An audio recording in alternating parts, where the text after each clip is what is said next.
Hello, people. So, obviously, much like the last episode we got of One Piece, this was a slow paced episode, but it had a pretty good ending with some interesting tidbits of information in this episode. Last week was incredibly slow, but it wasn't as bad this week. And despite the fact that it's classic Toei, there may have been a reason as to why the pacing has been so slow in the past few episodes. Is because of what's coming up in episode 907 2 weeks from now. I believe at the 20th of October, the episode of Romance Dawn. I'm guessing you've seen the teaser now. It's pretty much the Oda's manga content that never aired. It's a pilot that never got published in the anime, but apparently they're going to animate this. It's Oda's work. It's kind of like a what if scenario. So if you ever wondered what Nami would look like with blue hair, well, go watch this special. I'm assuming it's going to be an episode, so it just makes sense if you look at the time frame of where it's coming out. Episode 907 is in 2 weeks, so it's around the 20th anniversary of the One Piece anime, as well as One Piece in general, 20 plus years. So, and next week, obviously, we're going to get Law versus Hawkins, which is cool because we're going to see what Law. We're going to get to see some Law action on Wano, so that's pretty cool. But this episode was pretty much the build up to Luffy finally one shotting Holdem, and it becomes annoying the first part of the episode with Holdem, or at least the lying, holding Tama in his mouth, threatening to chew it to bits if Luffy moves or Okiku moves or Zoro moves. Typical Kaido Saban maneuver. He needs a window of opportunity to snatch her away because it took him a second once he kicked in the high gear, and we come to find out. Also, a crate with a lot of food on it that comes from, I guess, the Paradise Farm. They snatched over from it. So Luffy notices that and he gets hungry. So automatically he's like, Zoro, go handle that. I'll take care of Tama. So Zoro's like, you got it, Captain. And I don't know what that was with Zoro and Luffy neck cracking for like about 20 seconds, but either way, they're both speed blitz.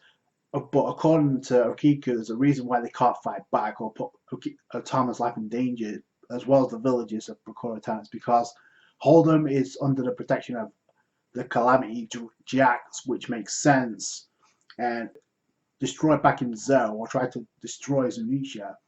And I love Okiku's imagination pictures of cat, dog, and an elephant. I believe Sora mentioned Nekomomoshi and Inuyasha, or just mentioned cat and dog, and then the imaginations came in with Okiku. Cat definitely reminds me of Robin, but then things kick into high gear because Luffy charges in for Holdem. Zoro goes for the food cart, who's being guarded by, I guess, the headliner Speed, who we got introduced to last episode, the horse girl, which Oda never fails with when it comes to crazy designs in One Piece. You thought Whole Cake Island was something. You haven't seen nothing till Wano. She tries to take an aim at Zoro. Doesn't work. He's blocking all the attacks. He's sending farther flying. There's one point when there's someone that grabs a hold of Okiku. We all know she's playing innocent because she doesn't want to let a true identity revealed. Spoiler alert. But we'll find out what that is soon enough. The guard was like, oh, you care what happens to this woman? And then Zoro's like, I'm not going to help you out. So on the surface, it may seem like cold-hearted a part of Zoro, but I think Zoro realizes that Okiku can handle herself. That's why he didn't do anything. And she did. She backhelped him and then sent him flying. And then she's like, what should I do?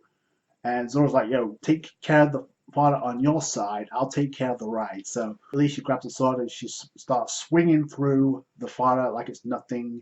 She cuts through them like butter. And I think it was Asuru that mentioned before they left that she hasn't used the sword yet, or she hasn't seen her use the sword yet. Going on, we get Hawkins about to enter Bakura Town, but he's put on hold by Trafalgar Law, who's wearing a basket because he doesn't want to. But Hawkins knows their appearance, so if they found out about Law and the Straw Hats, it could be very, very problematic. So that's why he's got the basket over the head. But even with that, Hawkins can sense that, oh, you're pretty strong. So that's respect from one member of the worst generation to another. They're going to clash in the next episode, so that's going to be cool. To prevent Zoro and Luffy from doing anything stupid, well, you can chuck that right out the window because Luffy goes in and immediately There's a part where it looks like the lion's going to try and chew up Tama, but then that window of opportunity, Luffy snatches the Tama back. First off, he hacks up, which is pretty cool in and of itself, and then just smashes the teeth of the lion, which affects Holdem in itself, because we found that out a couple episodes ago when he punched himself in the ball. That's how it works out. Luffy got a Tama back finally, and it appeared like all was well. Zoro got in possession of the car, and there's a cool scene where even Speed tried to fire at some arrows at Okiku, so she managed to block them kind of casually. So also the mention of Kibi Dongo for Otama's abilities was highlighted throughout this entire kidnapping, so that you can bet that's going to be used at some point as a plot device. We know what worked on the baboon of the forest, and we know what worked on Kamichio as well, so I wouldn't be surprised to see more of that.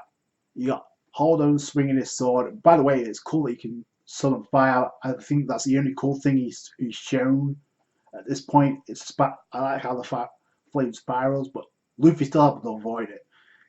Even though that Kinemon can cut through fire, and we know that Zoro wants to cut through fire, and he probably will by some point in this series. I don't know if he's going to reach that goal by Wano. That's a possibility. Jack is not the only calamity we'll have to deal with. There's a mention of Jack being the right-hand man to Kaido, but I don't see that being the case at all. Especially since the openings kind of spoiled the calamities in some regards. So the mention of Shutamaru. Speaking of spoilers, there's some mention of Shutamaru. We've seen his design in the opening. Now we see him in the episode. Apparently and they think Luffy and Zoro and Okiku are actually underlings for Shutamaru. I love how Okiku's kind of dumbfounded, but everything's going around there. It's innocent to the point of a fault, but ending with Luffy snatching Tama, but noticing that cheeks got pinched with the pincers. So he huckers up, and then we get the infamous Red Hawk scene, which I've been looking forward to, despite this being a one-sided fight. Luffy using Red Hawk for the first time on Wano, and what's really cool is you usually get to see Red Hawk, but this is the first time we've seen it with this new style of animation. So they did not disappoint in my opinion. Well done, it's well executed. He hacked up. Tama be reminded of Ace through Luffy with Luffy's attack. That's an homage to Ace, so it's poetic. That's the attack that saves her. So, and that's how the episode ends. We got Trafalgar Law and obviously Basil Hawkins next week. So, considering how lit it was with Zoro versus Hawkins, I don't see this being any different.